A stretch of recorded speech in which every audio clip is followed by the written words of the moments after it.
Considérer que le projet de proposition A par HRC par S37 par L1 tel qu'il a été présenté peut être adopté sans vote. Il en est ainsi décidé. Merci. Une victoire de plus pour la RDC dans cette guerre d'agression imposée par le Rwanda, mais aussi une reconnaissance par la communauté internationale des tueries commises dans le Nord Kivu. C'est un exemple justement que le monde a compris d'où le mal vient et la nécessité de travailler pour que le mal ne se répète plus, pour que ceux qui sont responsables du mal soient traduits en justice. Le Rwanda a appelé tous les États à ne pas voter la résolution. Et vous avez suivi que le président a insisté s'il y a un seul État qui peut lever les doigts pour ne pas voter la résolution, eh bien, il n'y avait aucun seul doigt d'un État qui s'est levé pour se ranger derrière le Rwanda. C'est tout simplement pour dire que l'isolement du Rwanda est en train de se confirmer ici dans les milieux internationaux. Ceci lance un signal très fort que la communauté internationale a entendu et a écouté les cris de la RDC et que cette communauté est prête à établir les faits sur tout ce qui se passe à l'est de la RDC. L'ambassadeur et chef de la mission permanente de la RDC auprès des institutions des Nations Unies résume cette résolution pour la mise en place d'une commission d'établissement de faits et une commission d'enquête sur les violences dans l'est de la RDC, adoptée par consensus par le Conseil des droits de l'homme de l'ONU. L'ennemi qui est sur place, l'armée rwandaise et ses supplétifs, sont tentés de faire disparaître les éléments de preuve. Et avant que ces éléments de preuve ne puissent disparaître totalement, il fallait absolument trouver un mécanisme rapide à déployer sur place. Et c'est ainsi que nous avons demandé cette mission d'établissement de faits qui est facile à être déployée. Une lueur d'espoir qui se dessine pour les victimes de violences sexuelles qui peuvent enfin espérer à une justice. Avec cette résolution, on pourra ouvrir ce couloir humanitaire qui va nous permettre d'aller vite aider notre population, surtout ceux qui se font violer. L'adoption de cette résolution est une avancée diplomatique. En 30 ans d'agression, la RDC s'y voit à travers cet acte une solidarité exprimée par le pays membre de l'ONU. Mais alors, ces deux questions, quelles sont les implications de cette résolution et qui sont à l'heure actuelle les présumés auteurs de ces crimes imprescriptibles dans l'Est de la RDC? Et dans les résolutions prises, un accent a été mis surtout sur la nécessité de garantir l'accès à l'assistance humanitaire. Encore une fois, Gaëtan Magalano. Les soutiens du Rwanda au M23, documentés à plusieurs reprises, y compris par les groupes d'experts mandatés par les conseils de sécurité des Nations Unies, a alimenté la violence dans l'Est de notre pays depuis plus de 30 ans, exacerbant la guerre pour des raisons liées à l'exploitation de ressources minières stratégiques de la République démocratique du Congo. Un front diplomatique et politique qui s'associe à un front médiatique pour exiger une série de sanctions contre le Rwanda. Au Conseil des droits de l'homme des Nations Unies à Genève, le porte-parole du gouvernement énumère les actes posés par le Rwanda en 4 jours d'agression dans la ville de Goma. Au moins 3000 personnes ont perdu la vie et plus de 3000 autres sont aujourd'hui blessées. Les attaques ciblant les civils, les déplacements forcés et les attaques contre les camps de personnes déplacées internes témoignent d'une brutalité inacceptable. C'est une situation qui est vraiment insupportable et que notre souveraineté soit bafouée. Alors nous sommes venus ici pour demander à ce que les pays membres, disons, des Nations Unies, surtout ici au Conseil des droits de l'homme, prennent des mesures pour terminer cette guerre. Une guerre économique imposée à un peuple martyr depuis 30 ans. La délégation congolaise demande au Conseil de tenir le Rwanda comme responsable de ces crimes de guerre et de crimes contre l'humanité. Lynchage de journalistes, attaque des installations de la MONUSCO, enrôlement forcé de jeunes. Bintou Keïta de la MONUSCO déclare que le cessez-le-feu a permis le renforcement militaire de terroristes M23 dans le nord et sud Kivu. On veut l'établissement d'une commission indépendante pour établir les faits parce qu'il faut que la vérité soit dite. Quelle que soit cette vérité, il faut qu'elle soit dite une fois pour toutes pour que l'on puisse avancer à trouver une solution par rapport à toute la souffrance que vivent les populations à l'est de la RDC. Parmi les intervenants, le Burundi condamne l'inaction de l'ONU. Depuis 3 décennies, qui ne sait pas ce qui se passe dans l'est de la République démocratique du Congo.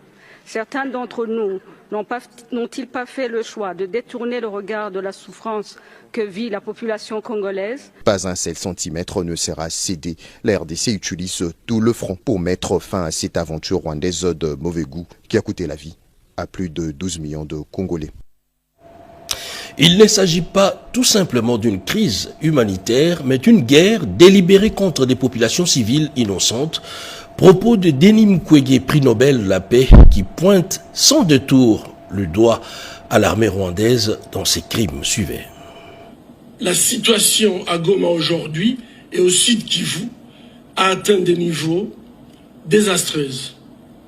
Il ne s'agit pas tout simplement d'une crise humanitaire, c'est une guerre délibérée contre des populations civiles innocentes, non armées.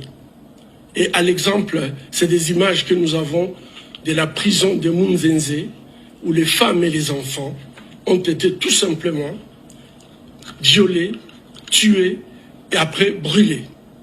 On ne parle plus d'une crise humanitaire, c'est une crise de notre humanité. La résistance de M23, soutenue par les Rwandais, a entraîné des souffrances inhumaines, inimaginables. Je pense que revenir sur le fait qu'aujourd'hui, les hôpitaux de Goma sont complètement débordés.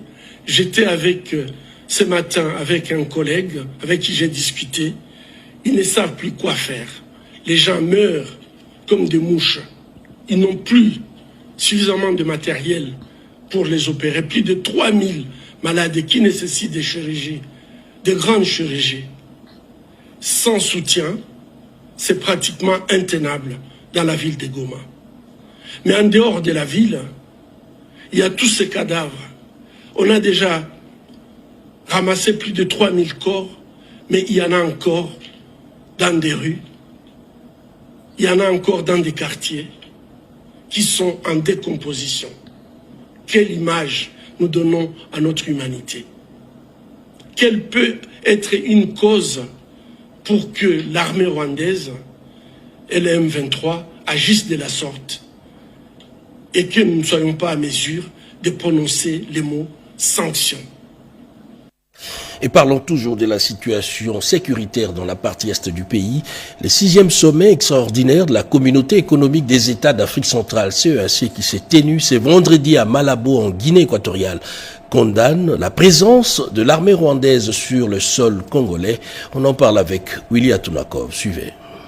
Ce 6e sommet extraordinaire de chefs d'État et de gouvernement de la Communauté économique des États de l'Afrique centrale, CEAC, sur la situation humanitaire dans la région et particulièrement en République démocratique du Congo, organisé ce vendredi 7 février 2025 à Sipopo, à Malabo, en Guinée équatoriale, où le président de la République, Félix Antoine Tshisekedi Tshilombo, s'est fait représenter par le ministre de l'intégration régionale, Maître Didier Mazenga Mokanzu, a été marqué essentiellement par 3 discours de circonstances. D'abord, celui du représentant des Nations Unies en Afrique centrale, ensuite de celui du président de la commission de la CEAC, Gilberto da Piedade Verissimo, et enfin le speech du président du pays hôte, Teodoro Obiangema, président en exercice de la CEAC. Ce dernier a présenté clairement la situation sécuritaire et humanitaire de la région en général et particulièrement l'agression de la RDC par le Rwanda voisin comme étant l'une des causes de plusieurs milliers de morts, des blessés et des déplacements massifs des populations civiles ces derniers temps dans l'est de la République démocratique du Congo. Et c'est tout en condamnant les récentes attaques de la ville de Goma par les M23 soutenus par l'armée rwandaise. Condamnons fermement les groupes armés 23 soutenus par le Rwanda et les joignons de cesser immédiatement son offensive et de quitter le territoire occupé illégalement et de respecter les couloirs humanitaires. Le président en exercice, Teodoro Obiangema, a par ailleurs invité la CEAC à prendre les mesures courageuses et rigoureuses contre les agresseurs afin de mettre fin à la guerre imposée à la RDC. Autre temps fort, c'était le huis clos qui a été sanctionné par un communiqué final. De retour en République démocratique du Congo, la population du Sud Kivu se mobilise pour défendre la patrie face à l'agresseur rwandais. Les responsables militaires de ces coins du pays rassurent quant aux efforts déployés pour défendre les positions tenues par l'armée. Images et commentaires. Le commandant de la 3e zone de défense, le lieutenant-général Massunzu Pacifique, porte à la connaissance de toute la population de la province du Sud Kivu en général et celle du territoire de Kalehe en particulier, qu'il vient personnellement de conduire une forte délégation au chef-lieu du territoire de Kalehe ce jeudi 6 février 2025 jusqu'à Ihusi en passant par le cité de Katana, Kabamba, Kacheke et Michebere. Cette tournée sur toute la ligne de front a comme objectif de couper court aux rumeurs propagées par l'ennemi faisant état de l'occupation de l'armée rwandaise et ses pantins du M23 de cette entité administrative. Les forces armées de la République démocratique du Congo sont prêtes et continuent à assurer la sécurité de toute la population sans distinction aucune, ainsi que la défense de l'intégrité du territoire national à ce qu'aucun centimètre de la République démocratique du Congo ne sera laissé au profit de l'armée rwandaise et ses supplétifs de l'AFC et M23. Nous appelons toute la population de la province du Sud Kivu en général et celle de la ville de Bukavu en particulier au calme et à faire confiance à son unique armée, le FARDC, et de ne pas prêter oreille aux messages mensongers propagés par l'ennemi de la République dans les réseaux sociaux et de cette opportunité pour remercier tous les compatriotes congolais, toutes catégories confondues, engagés pour la paix et qui soutiennent leur armée de diverses manières. Et les résistants, on en compte des millions dans le rang de la population civile également. Eh bien, le vice-gouverneur de la province du Sud Kivu est passé également à la mobilisation. Suivez. Dans cette salle pleine comme un œuf, l'ambiance est bon enfant. Ces hommes et femmes ont répondu présent à l'appel du vice-gouverneur du Sud Kivu et député national Eli Defizi, maître Jean-Jacques Elakano. Il s'agit pour les uns des Wazalendo, parmi lesquels on peut citer William Amour alias Yakotumba, Ngomanzito Bilonze Bishambuke, Kakobanya, Amani Mbakanya, Moutetezi, René Itongwa, et pour d'autres, des chefs coutumiers, des chefs de secteur et les acteurs de la société civile. Objectif de cette rencontre de haut niveau était de sensibiliser ces chefs de guerre à combattre aux côtés des FARDC afin de libérer l'Est du pays victime d'agression rwandaise. À l'issue de cette réunion, un communiqué final a été signé à l'unanimité. Notre pays ne sera une terre d'occupation ou de balkanisation. Nous nous rendons disponibles pour défendre l'intégrité de notre pays contre l'agression rwandaise jusqu'au sacrifice suprême. Nous nous rangeons derrière son Excellence Félix Antoine Tshisekedi Tshilombo, président de la République et chef de l'État. Avant cette rencontre, l'infatigable maître Jean-Jacques Elakano, vice-gouverneur du Sud Kivu, a parcouru village par village dans le territoire de Fizi jusqu'à Baraka, tenant des meetings populaires, des veilles patriotiques et sensibilisant les jeunes à s'enrôler dans l'armée pour défendre l'intégrité territoriale. Liwali Jean-Jacques Purusi ananiuliza hivi, batoto ya Fizi watakuya biko na machunga batakuya. La vigilance et la collaboration avec les services de défense et de sécurité, c'est le message du nouveau gouverneur militaire du Nord Kivu, le général-major Évariste Kakule Somo, aux forces vives de cette province, notamment à la communauté nandé. Suivez. Pendant près de 2 heures, le réseau des notables nandais a échangé avec le général-major Évariste Kakule Somo, gouverneur militaire du Nord Kivu, province sous état de siège, ce 6 février 2025 à Béni.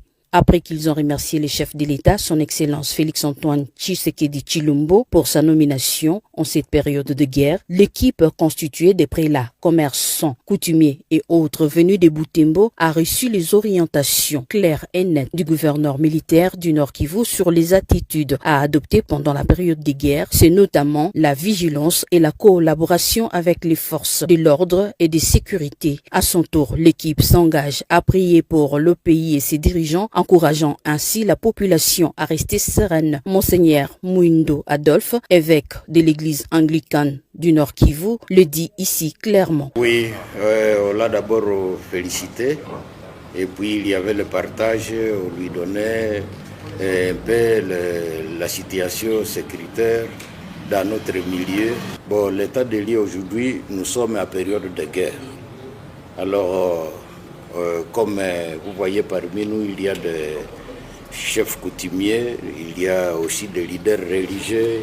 Il nous a donné comme conseil, il dit qu'il est prêt à nous écouter chaque fois s'il y a des questions à lui poser ou bien s'il y a des conseils à lui transmettre. Il est d'accord à tout moment. Le message qu'on peut adresser à la population, c'est un message d'encouragement. Continuez à rester ferme dans la foi parce que effectivement la population est fatiguée.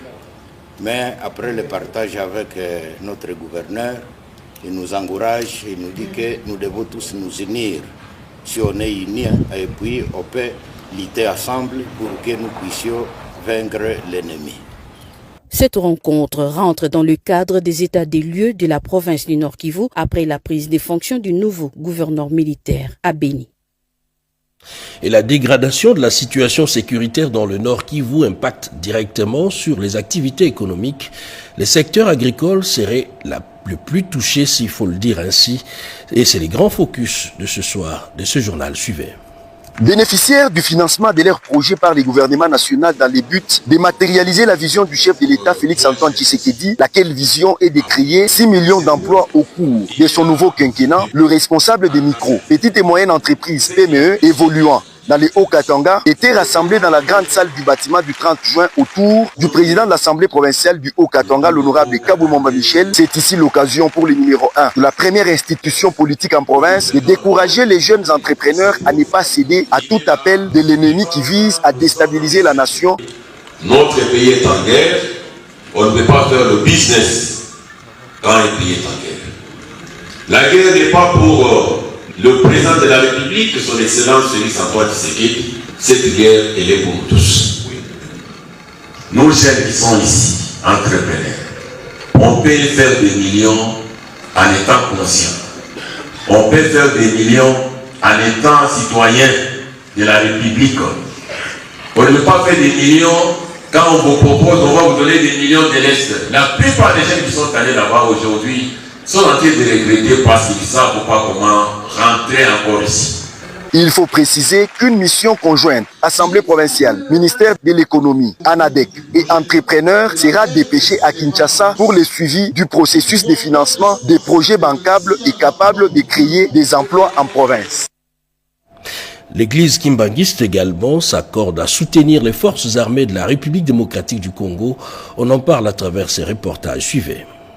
La République démocratique du Congo dans sa dimension continentale reste et restera indivisible. La situation dans l'est du pays, espace occupé en partie par l'armée rwandaise, préoccupe au plus haut point le chef spirituel de l'église kimbangiste, son éminence Simo Kimbangu Tiangani. D'où ces séances de hauts dignitaires ecclésiastiques et un nombre important de forces vives autour du chef spirituel en Kamba, Nouvelle-Jérusalem, dans la province du Congo central.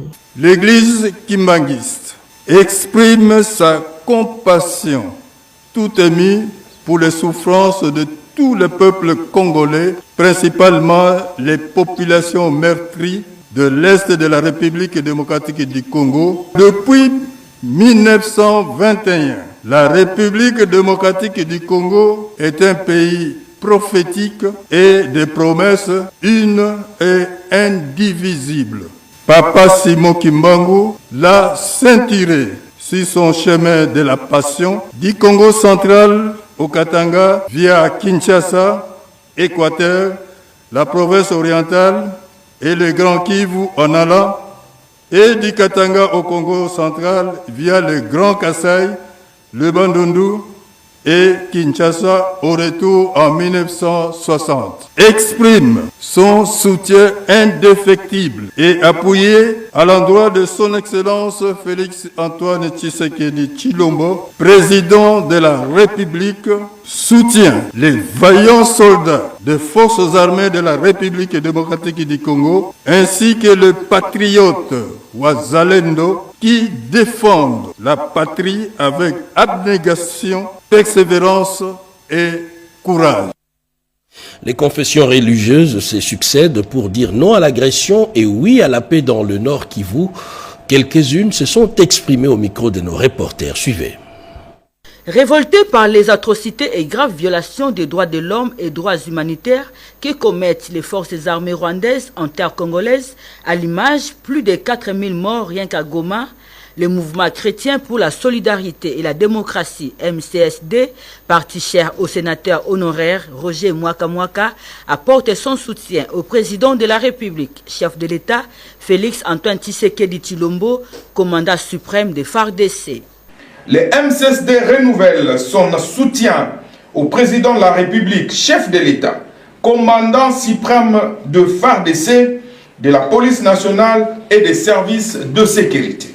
Face à la guerre d'agression rwandaise dans la partie est de la République démocratique du Congo, notamment au nord Kivu, sud Kivu et en Ituri, le MCSD salue les efforts inlassables du chef de l'État pour ramener la paix dans cette partie du pays.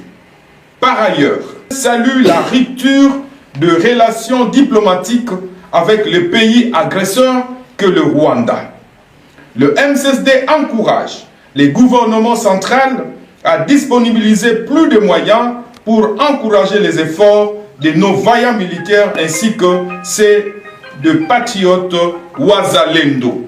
En tant que parti politique chrétien, le MCSD exhorte le peuple congolais à se confier à l'Éternel qui dit, je cite, « Je ne te délaisserai point et je ne t'abandonnerai point, afin que le sang du peuple congolais cesse de couler. » C'était plutôt quelques partis politiques également qui se sont exprimés à ce sujet.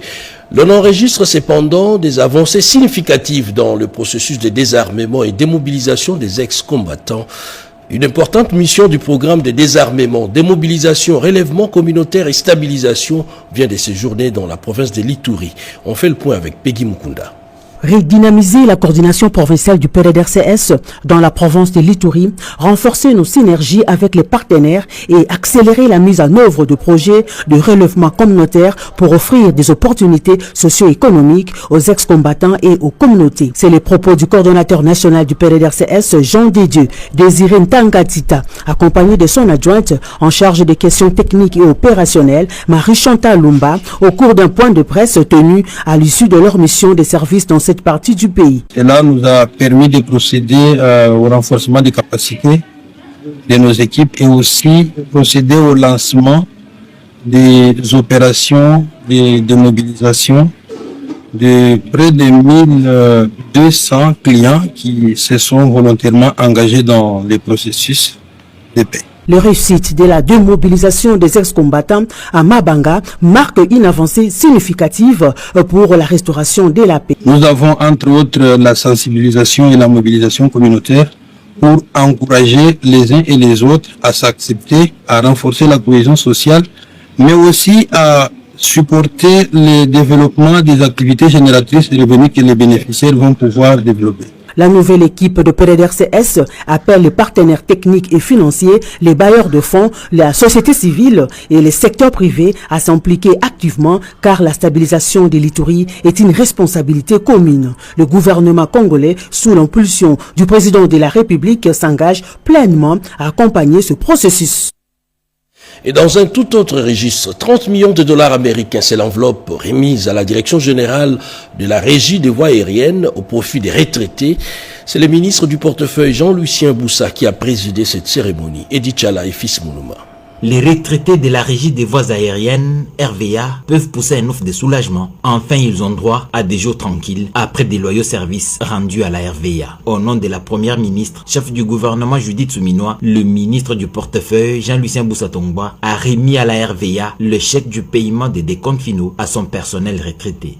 Je viens saluer le dynamisme avec lequel le conseil d'administration, la direction générale de la RVA a pris la question entre les mains, je dirais mieux, a pris à bras le corps les problèmes et nous en sommes à une réponse précise, claire et nette. En présence du président du conseil d'administration de la RVA, Trifon Kinké Moulumba, le directeur général de la RVA, Ngoma Baki Léonard, détermine ceux qui seront premièrement des intéressés. Pour un effectif de 945 cadres et agents confondus, dont 709 seront désintéressés aujourd'hui. Une grande joie pour les bénéficiaires. Votre présence dans les installations de la RVA ce jour afin de remettre le chèque pour le paiement des décomptes finaux aux retraités est un acte sans pareil dans les annales de cette entreprise depuis sa création il y a 53 ans. Le lourd passif de la RVA qui plombe son développement va être vidé avec une gestion rigoureuse et la modernisation des infrastructures en cours.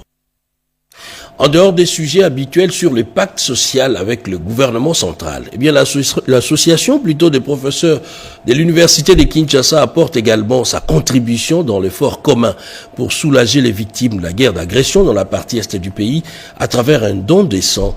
Grace Maosso et Renette Koulonga ont signé ces reportages. Cette assemblée a eu pour objet de réévaluer les accords de Bibois après l'ultimatum lancé par la dernière assemblée générale, l'évolution des dossiers assurance, les préparatifs des élections des membres du comité exécutif. Après débat et délibération, l'Assemblée générale a déploré la non-considération des résolutions du colloque organisé en 2022 sur la guerre à l'Est. Pour la guerre à l'Est, nous avons convenu à l'unanimité qu'il faut un colloque qui puisse réfléchir en mettant en présentiel les différents spécialistes du domaine, à savoir les physiciens, les chimistes, les polytechniciens, et aussi sociologues, anthropologues, politologues, économistes. Donc tout le monde peut réfléchir sur la guerre et proposer au gouvernement ce qu'il faut faire à la matière. Sinon, les profs de l'université de Kinshasa sont prêts à contribuer matériellement, financièrement, aussi même avec leur sang, parce que nous avons préconisé aussi cette campagne des dons gratuits de sang pour nos frères qui en souffrent au front. L'Assemblée générale a décidé de se retrouver dans 2 semaines pour mettre en place une commission électorale et un comité scientifique relatif à la réflexion sur la guerre. Par ailleurs, la PUCIN remet en question le format du dialogue politique tel que préconisé. C'est la fin de ce journal de 20h. Merci à l'équipe qui l'a réalisé.